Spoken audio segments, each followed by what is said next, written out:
Welcome to the Grace and Grit podcast, made for women who want their healthiest years to be ahead of them, not behind them. Join your host, Courtney Townley, right now as she breaks down the fairy tale health story you have been chasing all of your life into sensible action steps and lasting change.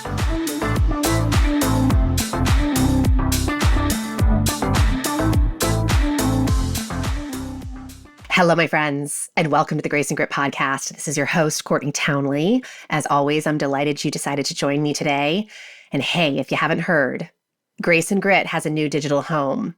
We have a brand new website. It's been a year in the making. It is awesome stuff. So if you have a second, go ahead and check it out, graceandgrit.com.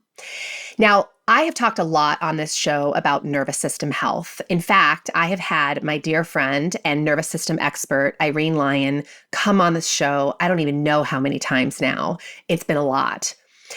And the reason that nervous system health is such an important topic to me and to women's health in general, to anybody's health in general, is that nervous system health is intimately linked with literally everything we talk about on this show.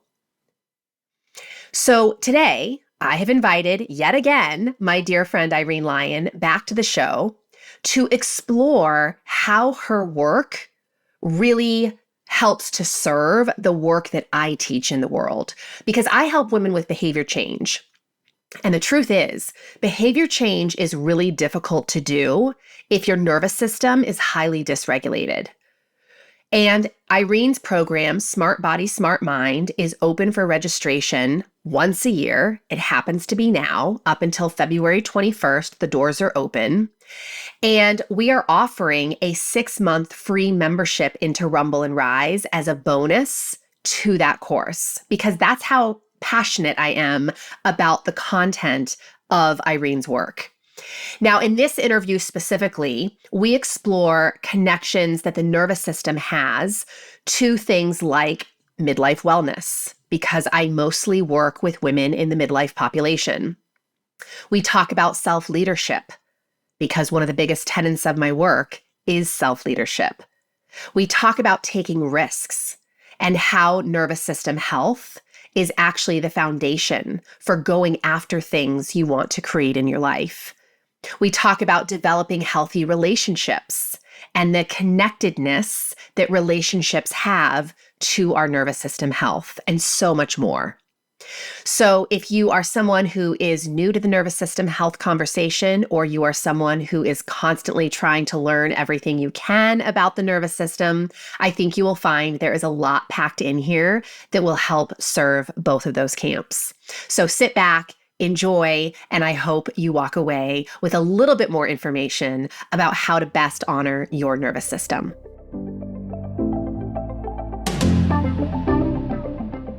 Hello, Irene, and welcome to the Grace and Grit podcast. Hello, Courtney. Thank you for having me to the Grace and Grit podcast. I always love having you in my space, my virtual space. So obviously, you have been on the show many, many times, and we have had a lot of conversations outside of the Grace and Grit podcast as well. Yep.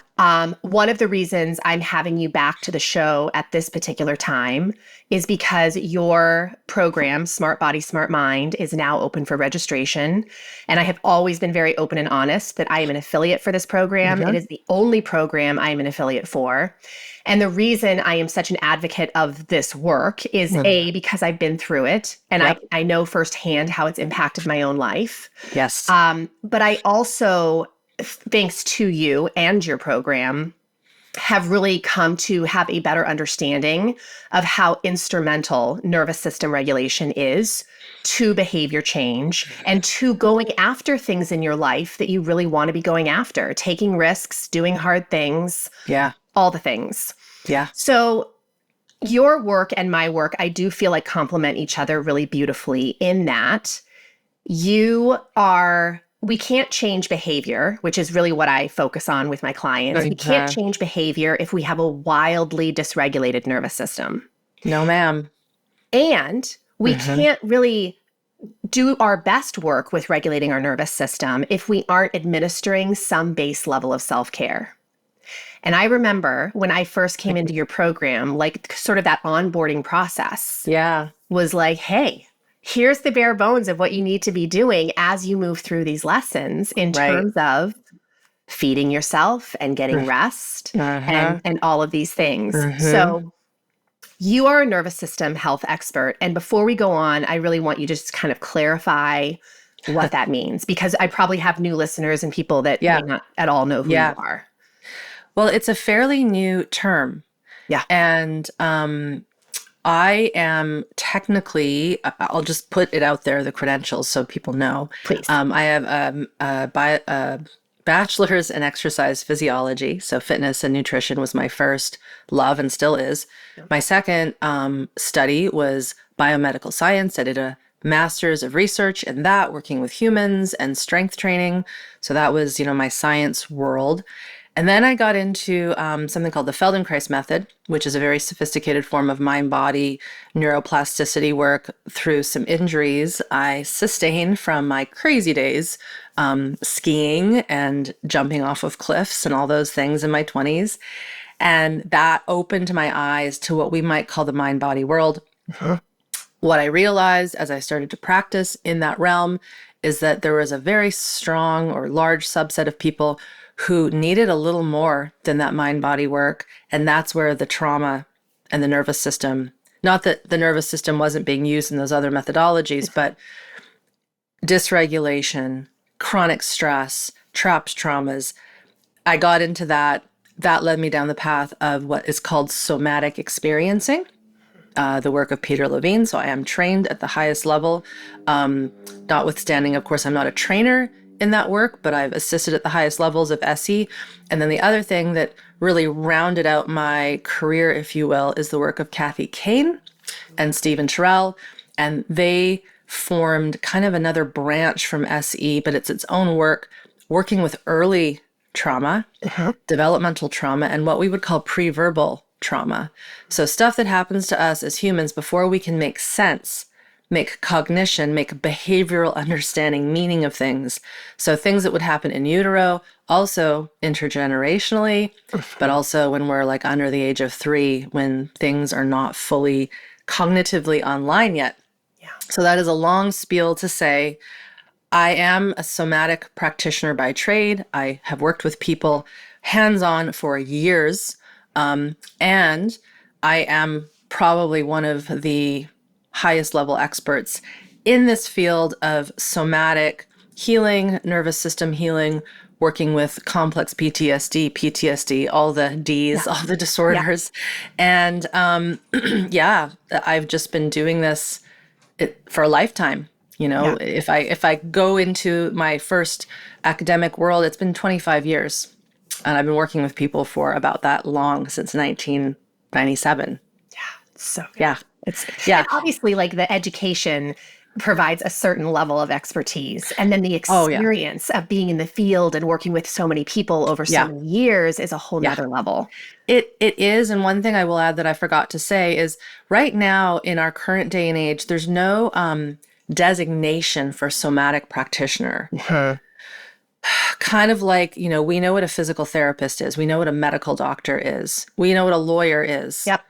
They went to law school. They went to medical school. They went to physical therapy school. They had to pass tests. They had to apply. They had to show competence and all these things. That doesn't exist in the somatic healing world at all.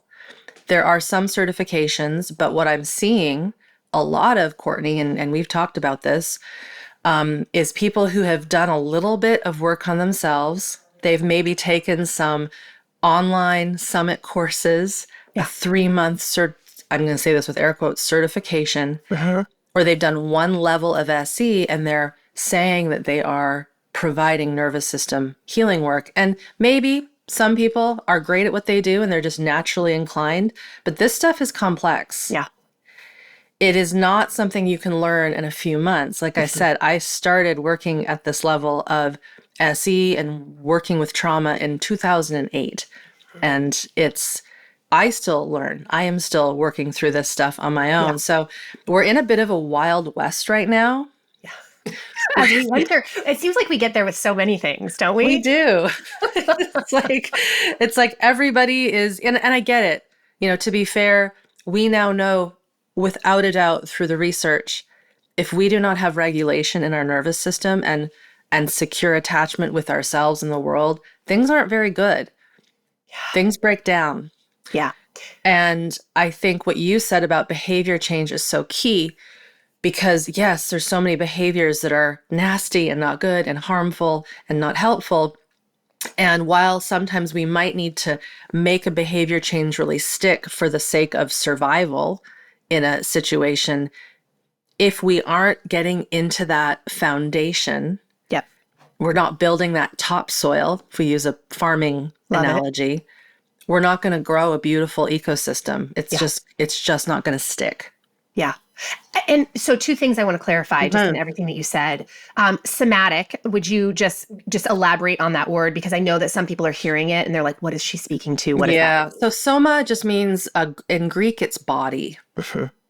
And so somatic is a term that is kind of thrown out in the world of mind, body, healing, health as a word. Like people will say, oh, I'm doing somatics, but it doesn't really mean anything. One could say going to the gym is somatic work. You're using your body. Sure. Right? And so somatic experiencing, which is the trademarked body of work that Peter Levine put out into the world, even that doesn't explain everything that might occur in a somatic experiencing session.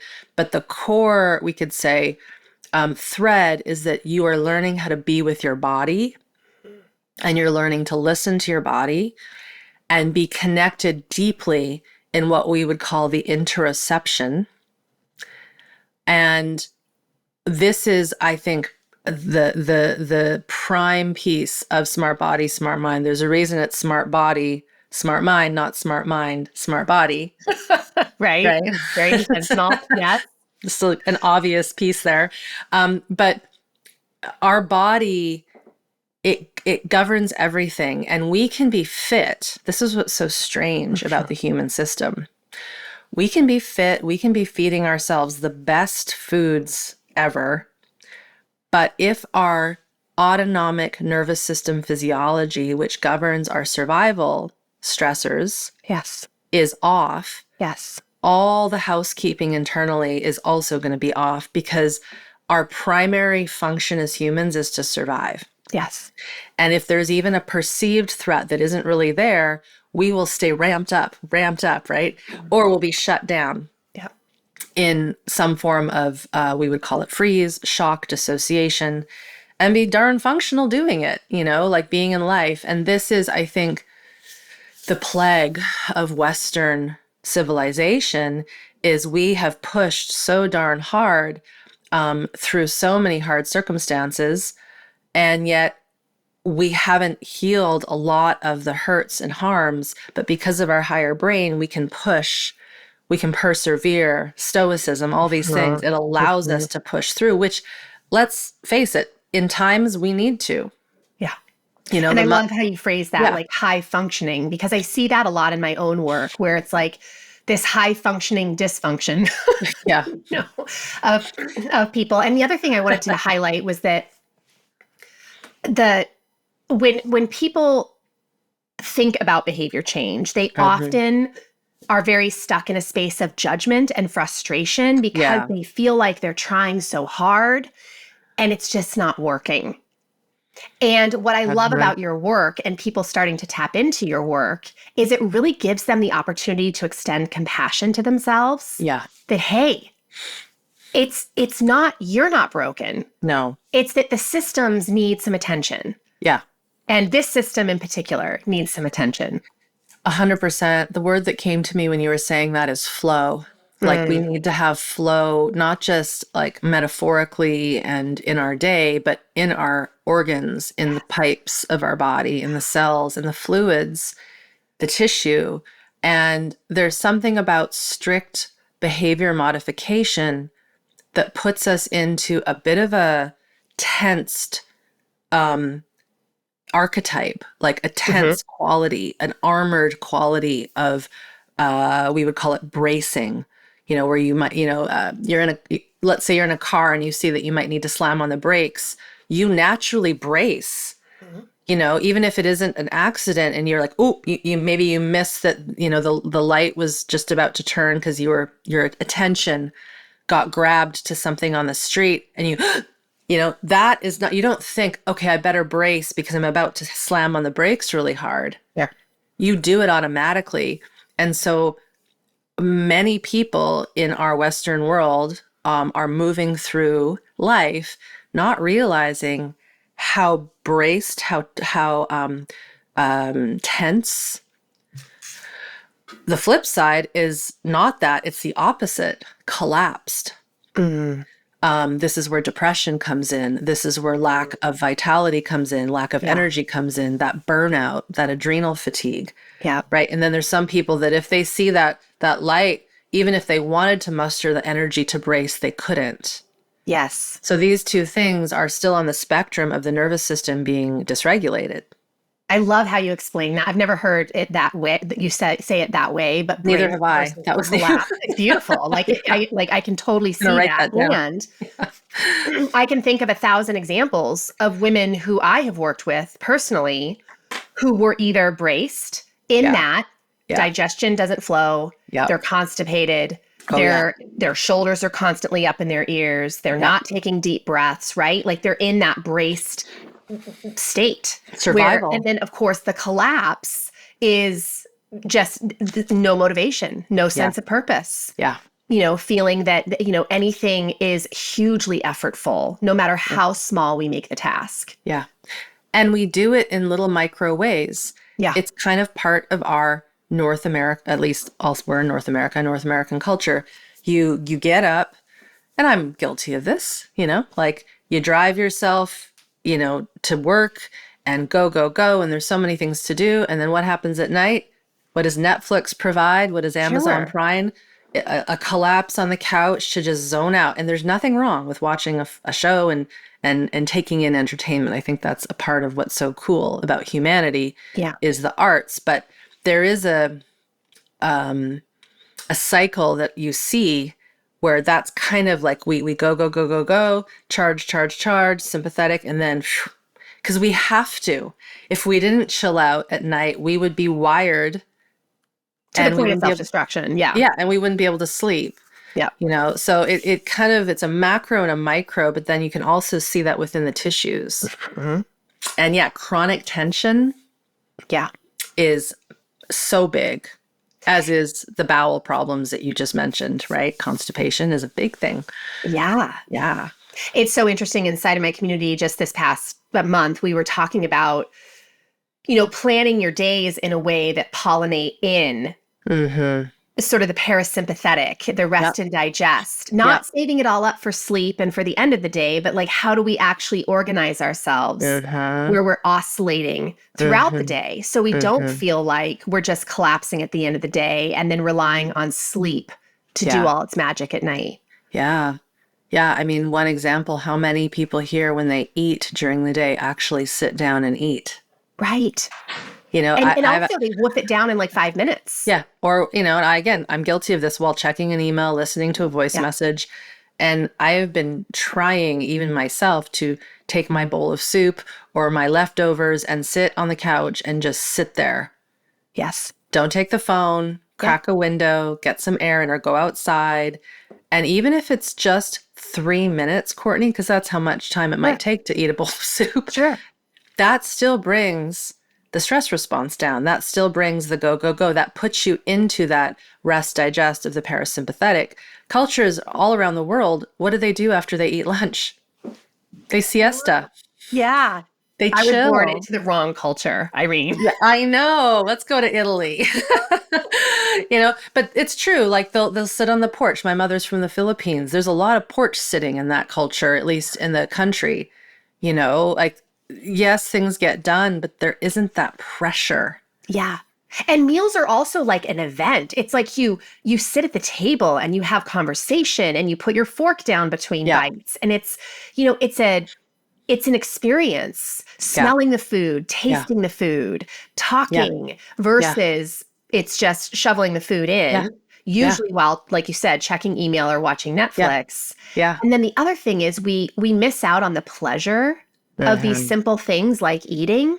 So it makes a whole lot of sense why we keep eating Hell yeah. because Or, we're or missing it all. or we're not paying attention. And that Yeah. comes back to that introception. And this is actually where people have trouble with food, whether it's eating disorders or not having good signals for hunger or satiety. Yes. And just the other day, I had someone send a message, and two of them actually. One person was so pissed off because she can no longer finish her whole piece of cake. Because she feels full. She's full. I'm like, I can't eat it anymore. And she sent me a picture, like she posted it on social. I'm like, oh, that's so sweet. And then the other was someone who had only gone through the 21-day nervous system tune-up, which is my base level course. And they said, like, not only am I more connected to myself and my environment, my addiction is gone.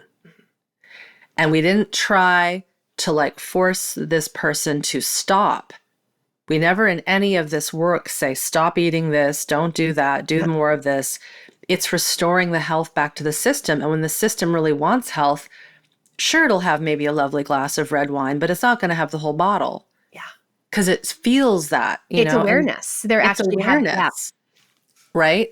And I just think that there is, if we had, Courtney and everyone here, solid regulation in those first 5 years of life, and mom was connected in this connected way to herself and baby and the environment, we wouldn't be having this conversation. Like all of us could just go on like do other things, right? Because there wouldn't be a need to regulate the system because it would have gotten regulated in the first place. Yeah.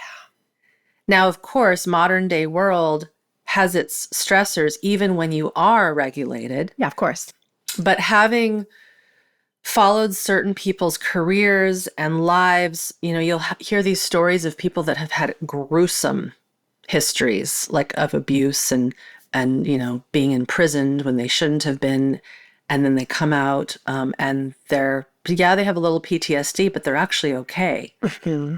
And it's like, why did that? How did that happen? It's like, well, this person was brought up in a very tribal, connected system, community. And so while they had this atrocity happen to them as an adult, their topsoil, to go back to regenerative farming, was so solid. Yeah. I'm thinking about this seems a bit cryptic. There's a wonderful movie called The Mauritanian. Have you heard of this? No, but I think I saw you post something about it With recently. Jodie Foster and Benedict Cumber something. Okay.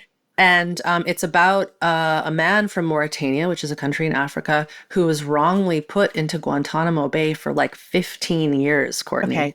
Wow. Like 11 years. And God only knows what happened to him. I mean, they depicted it in the movie, and you follow him on Instagram. His name is Mohamedou, and have had some conversations with him over Instagram, and he's just so loving. He's friends with his prison guard. They just did an interview. And it's like, you watch that and go, how is that possible? Yeah. Well, he decided to not play victim. Yes, it sucked that he lost that much of his life. Yeah. And I got out. I'm free. I'm healthy. Yes, I have some troubles with some trauma responses and memories and all of this, but how could someone who went through something so drastic be okay? Well, it's that base level regulation. Yeah.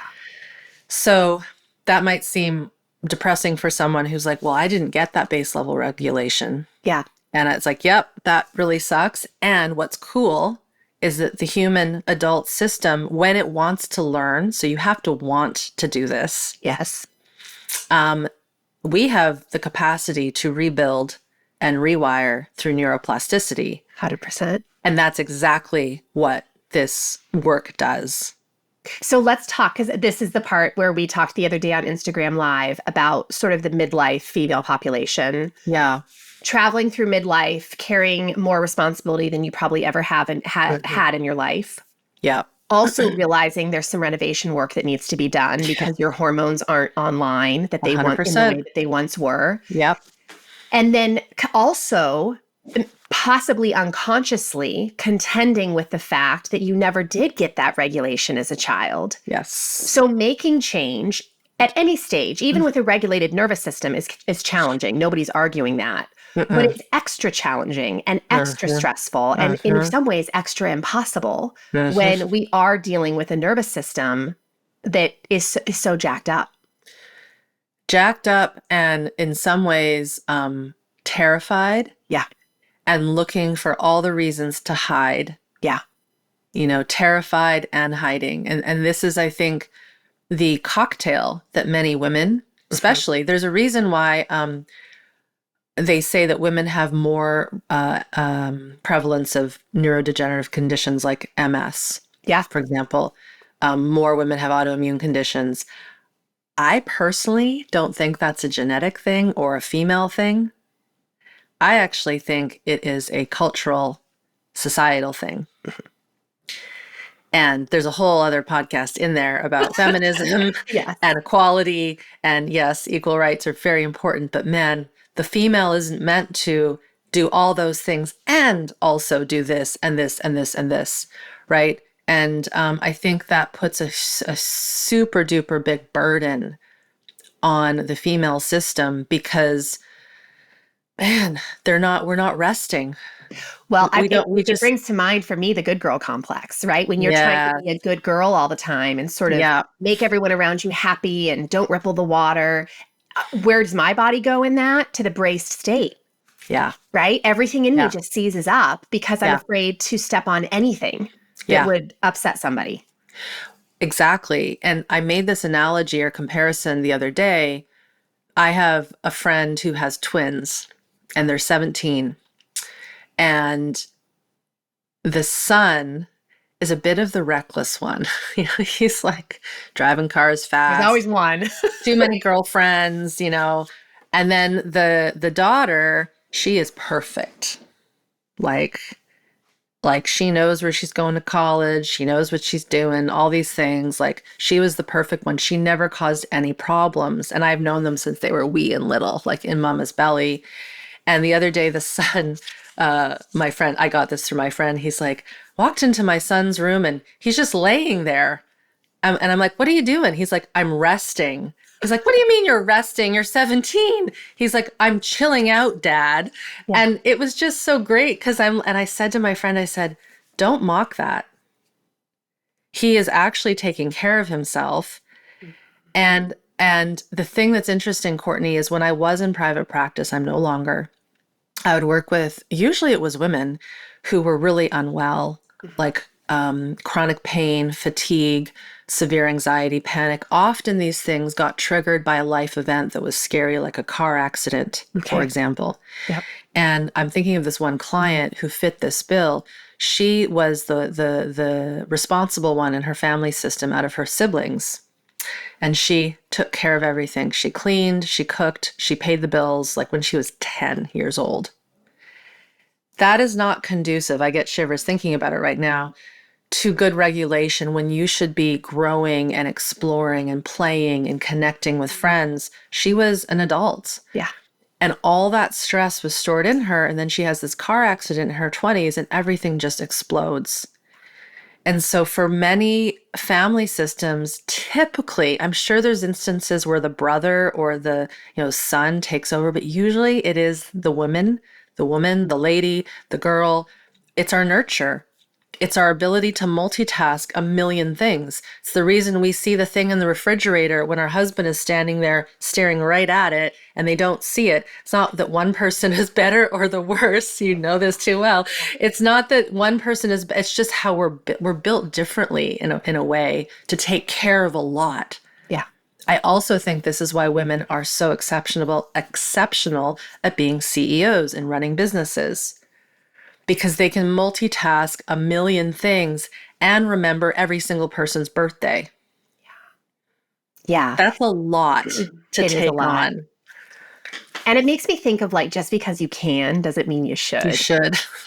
And also maybe we are built to handle a lot of things in a system that has the capacity to do so. Yeah. But this is where we're rumbling. This is where so many of us are Right. trying to take on so much Mhm. inside of a system, especially at midlife, where the capacity is already lowering. And all Yeah. we're doing is adding to it, expecting Yeah. it to perform at a higher level.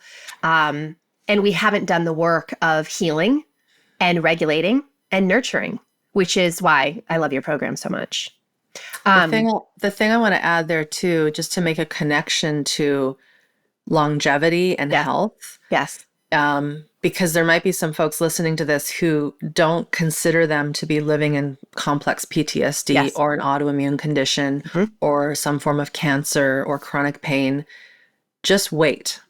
If you don't take care of this stuff, the research is pretty darn conclusive that eventually something will break down. And I don't say that to be morose and mean. It's Sure. just we're also seeing more and more humans, women getting sick younger, right? Menstruation problems younger, hormonal problems younger, depression problems younger, cancers younger. And that, I think, is not just due to environmental toxins and such. It is a big thing, but it is this constant pressure. And so there is something to be said about tending the garden before it needs a complete overhaul. Because once it's hit rock bottom, the system, it will take a lot more energy and a lot more time and money and resource to rebuild that topsoil. Versus if it's sort of so-so, you can do a lot more with that ecosystem than if it's completely barren. Yeah. Yeah. Yeah. And even, you and I talk about this, I think, in every conversation that we have, but learning this work and better understanding the nervous system doesn't just have health implications for you. It has health implications for every relationship that you will ever be in your life, because you start to see people Yes. differently. Yes. And I think that for me, especially being a mother, Mhm. and also being, I don't want to say I'm an intolerant person. I think I'm a very tolerant person in a lot of ways. But I think if I look at my tolerance level 10 years ago versus where it is now, it's just radically different. And so I do think that this opens up not just compassion for yourself, but compassion for other people, Yeah. and maybe looking at people's behavior through a different lens than judgment or irritation or, you know, having When no we empathy. when we see this through a nervous system, or when we see humanity and our immediate environment through this lens, everything shifts. Yeah. I always use the metaphor. It's like you have, the Matrix movies. You've taken the red pill. Some people don't like me using that metaphor, but it is the most perfect example for this, because once you see it, you can't unsee it. Yeah. You see the checkout person at the grocery store differently. Yeah. You see the kid with the parent who just won't smile differently. You see your children differently. You see your pets differently. You see world events differently. Oh, yeah. Like I remember in a right? really early conversation you and I had, I mean, this was years ago, you were talking about, people who have no spatial awareness. And it hit home for me because it is a pet peeve of mine when I'm in a grocery store or I'm anywhere and someone is in my bubble, and you were Yeah. talking about how this is actually a sign of nervous system dysregulation. Oh man, yeah. And now, of course, it still happens in my world all the time. And I just take a deep breath Yeah. and I just, extend a little silent love to the person, and see it in such a different way Yeah. than I would have had I not, Yeah. gone down this road. Yeah. I as well. And sometimes it astounds me what I see. I'm thinking about a time maybe a month or two ago, I was in a grocery store, very tight aisle. And I literally, Courtney, was maybe not even a foot away from someone. Like she was right in front of where I needed to get through or go through. She had no concept that I was there. And I am Yeah. not a small person. Right. And I literally just stood there, nothing. And then finally I said, "Excuse me," didn't hear me. Yeah. "Excuse me," didn't hear me. Excuse me. Oh, that I felt sorry for this woman, because if she was in the wild, Yeah. she'd be dead. Yeah. She She'd would be have pain. toast. Yeah. And this is how we get into accidents. This is how we don't see things coming at us, literally and metaphorically. Yeah. So someone who has that low of a kinesthetic field of awareness, sense of another energetic being, like that is a deep, deep, deep shutdown of the nervous system. Yeah. And, and it goes both ways. Some folks are the opposite. They're overly vigilant and afraid of everybody around them. So it really was it's interesting to me. It is really interesting. When you see these things. Yeah. Yeah. And also, and I don't think I ever asked you about this, but it's something that comes up a lot in my work is obviously we're living at a time where distraction is just everywhere. Like there's so much opportunity for distraction. Oh, yes. And a lot of women at midlife are getting diagnosed now with ADHD. Huh. And it comes up so frequently. And I'm just really curious what maybe your thoughts are about the connection between a really chronically high stress life and an inability to focus and sort of be in the moment with the things that people misplace. And I do realize that perimenopause, there's a hormonal factor here where our brain goes through a temporary shift as hormones are down regulating and whatnot. But is there a correlation? Oh, yeah. I mean, attention deficit disorder, if we call it that, is essentially a lack of our ability to, as you said, stay focused and be in the present moment. And what is it that keeps us out of the present moment? It is vigilance. It is our inability to be settled. So I often use an analogy of a swimming pool and a beach, like a big swimming pool with lots of beach balls in it in some of my teaching. And it's essentially... You take this female, I'll use myself as an example, who's been overachieving, who hasn't done any work, go, doing all the things. There's so many balls in her pool, so many stressors, so many unhealed traumas, unmet needs, all these things.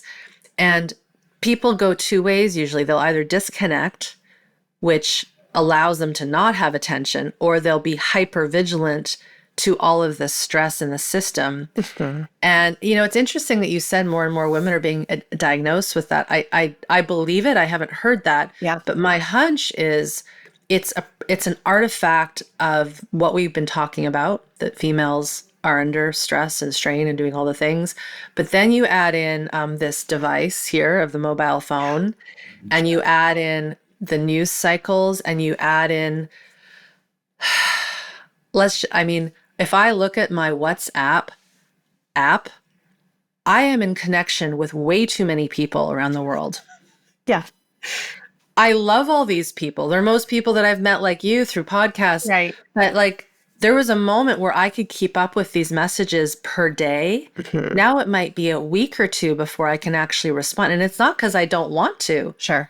But because we have all these connections worldwide, I think that is also adding more stress and strain.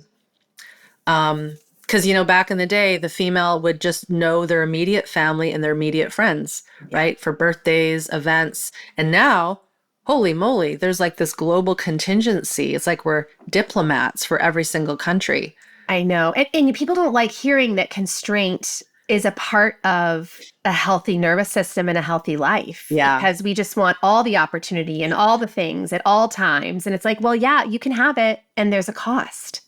It's tough. Like I would love to talk to every single person that I have connection with in the world every single week. And it might take 6 months to book that call. Yeah. And again, this goes back to, again, that's so interesting about the ADD.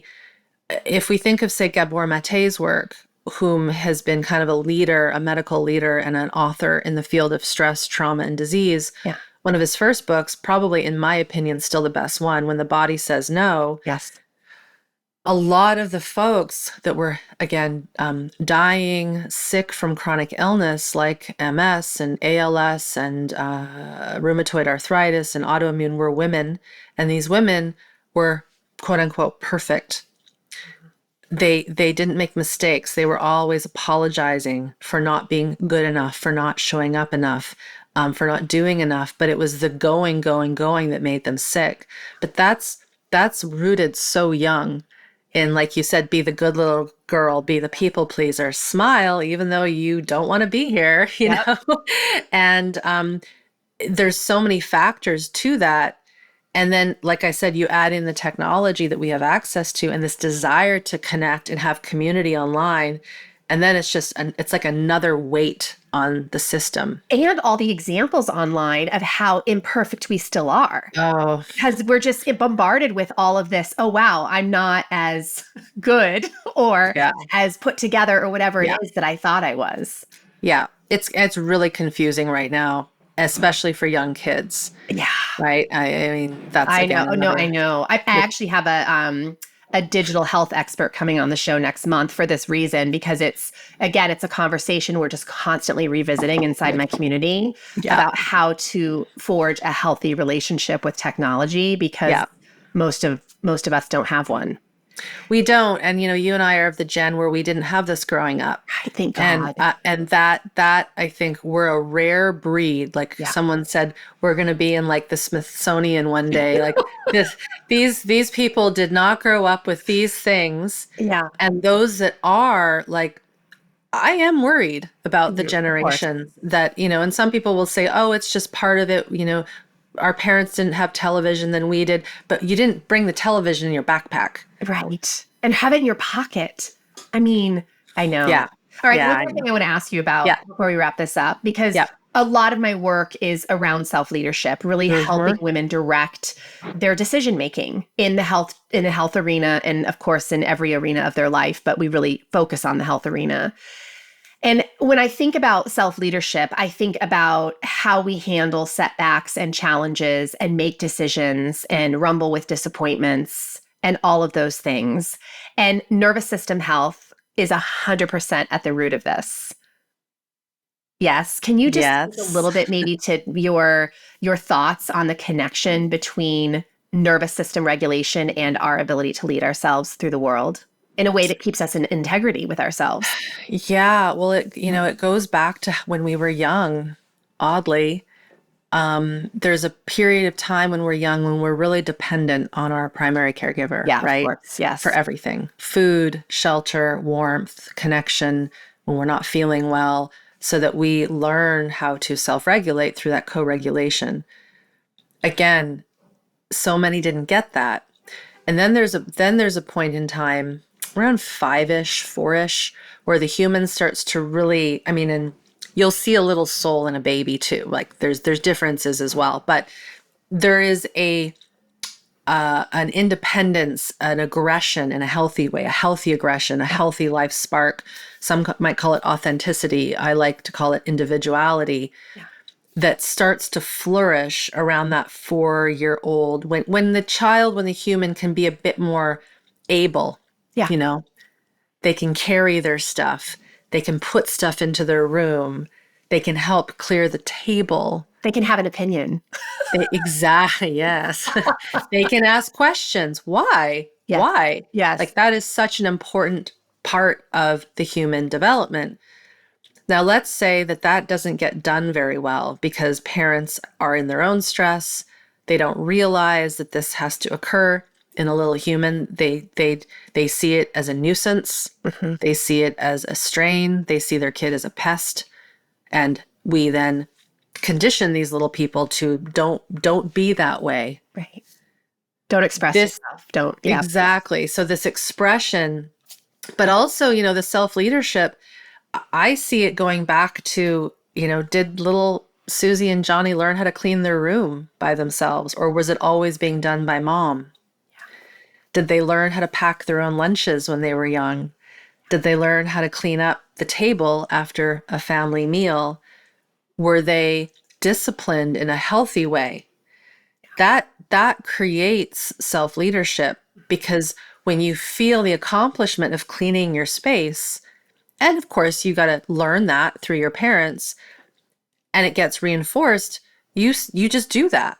Yeah. So again, I'm speculating here, but I think a lot of our struggle to self-lead and to do all the things that might ripple out from that, they stem often from how did that get ingrained when we were really young? And so then someone might say, well, Irene, I can't go back and reparent myself. And no, you cannot. But you can reconnect with the biology that maybe didn't get that good kickstart.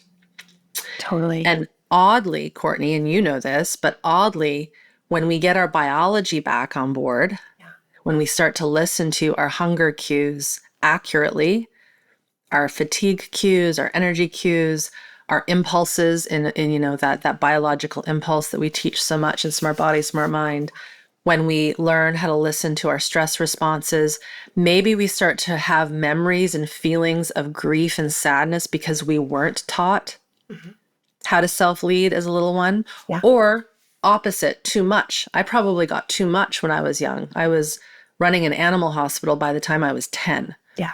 I could answer the phones, I could prescribe meds, not prescribe, but, put together the prescriptions. I could clean dogs' ears. I could vaccinate cats, do x-rays. I mean, I had too much self-leadership young. And so I swung the other way, and I had to learn how to actually be lazy in my adult years, which I'm still working on. So I think, I hope this makes sense, but how we act and are and behave as adults stems very deeply into our first few years of life. We can't reparent ourselves, but what we can do is we can relearn the things that drive that capacity to be self-led, which do come down into this biology. And the brain, to steal a quote from one of my mentors, the brain is an end organ. So the lists, the to-dos, the behavior change process, it is being driven by that higher brain. But if our higher brain is being hijacked by our survival stress, it's just never going to fully blossom in the way that it should. Exactly. And I love what you said there, that like there's no need to, shame yourself or beat yourself up or lament the fact that you didn't have these things. I mean, grief would be a natural response. Like it's okay to feel disappointed about that, of course. Yes. But we don't need to marinate there. What we do need to recognize is that we can change the topsoil. Like you so beautifully explained throughout this interview today, that our foundation is still malleable. Yes. It always is until the day we die. Is. And that is such a refreshing fact. Yeah. Is it work? Absolutely. Does it require a lot of repetition and a lot of practice? Absolutely. Yes.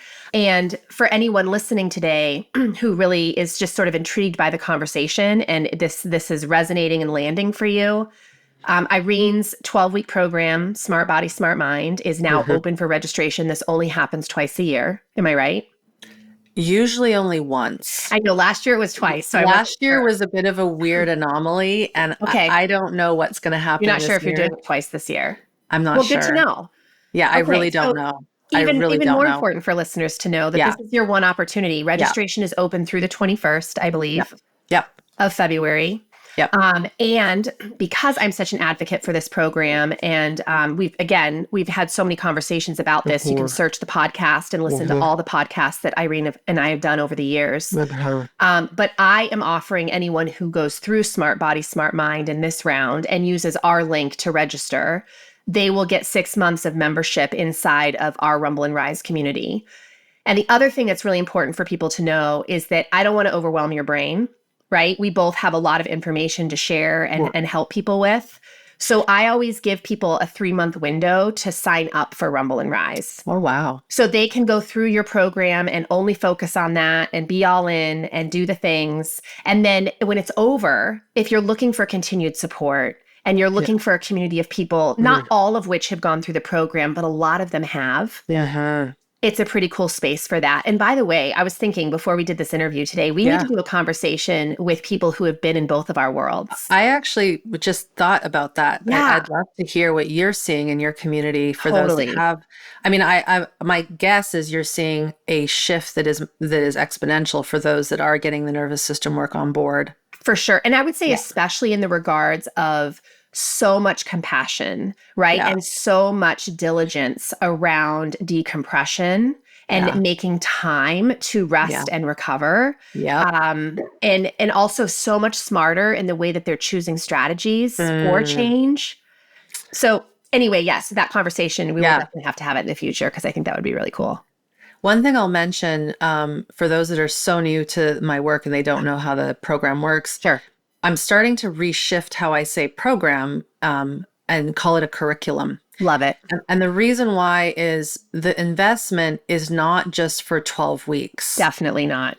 So, yeah, we are live in session for 12 weeks with myself doing weekly training calls. My husband does the Q&A calls, and then our moderation team stay on for another 4 weeks. In this case, it's into mid-June to answer questions.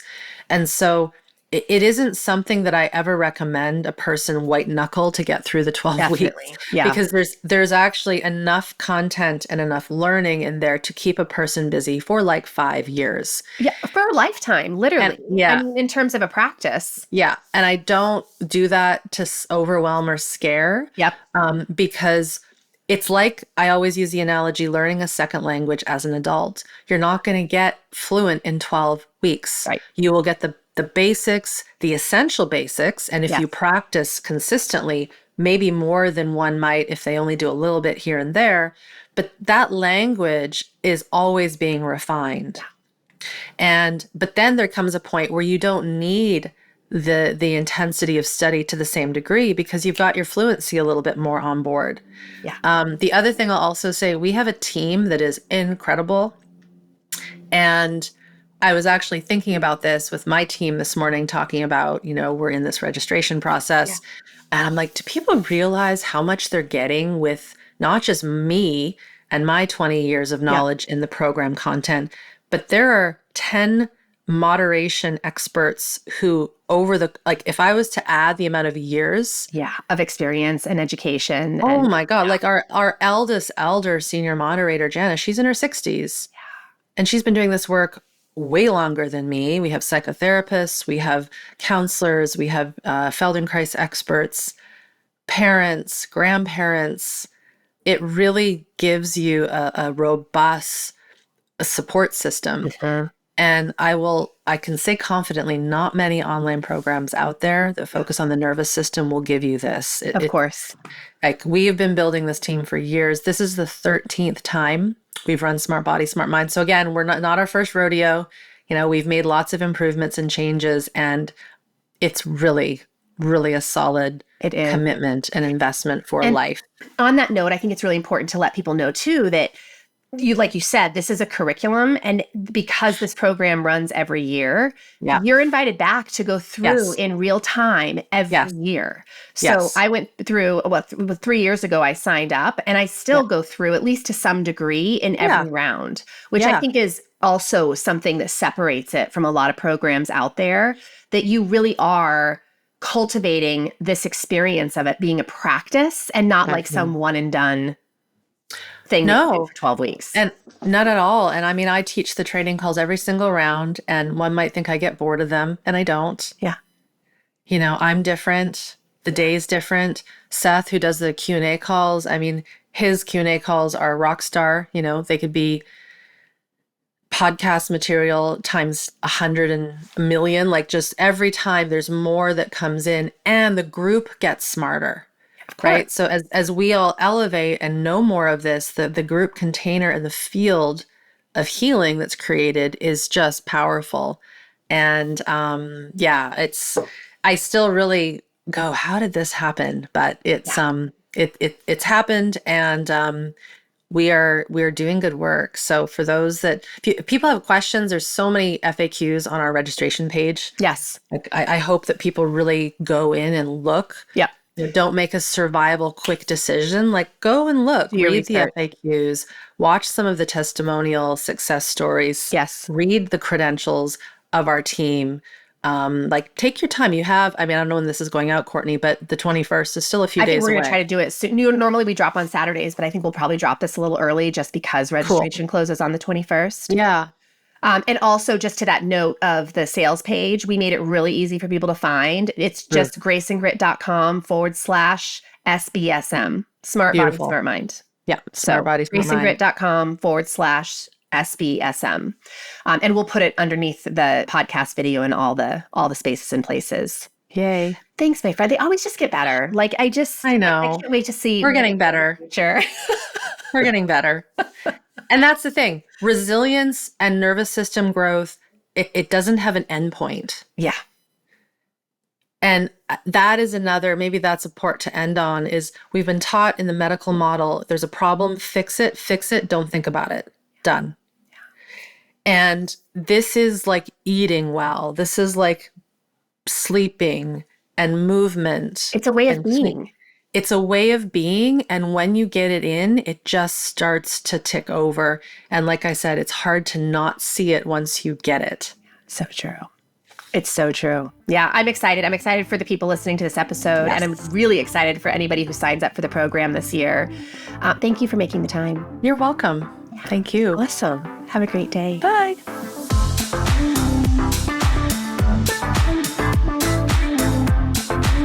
Thank you for listening to the Grace and Grit podcast. It is time to mend the fabric of the female health story. And it starts with you taking radical responsibility for your own self-care. You are worth the effort. And with a little grace and grit, anything is possible.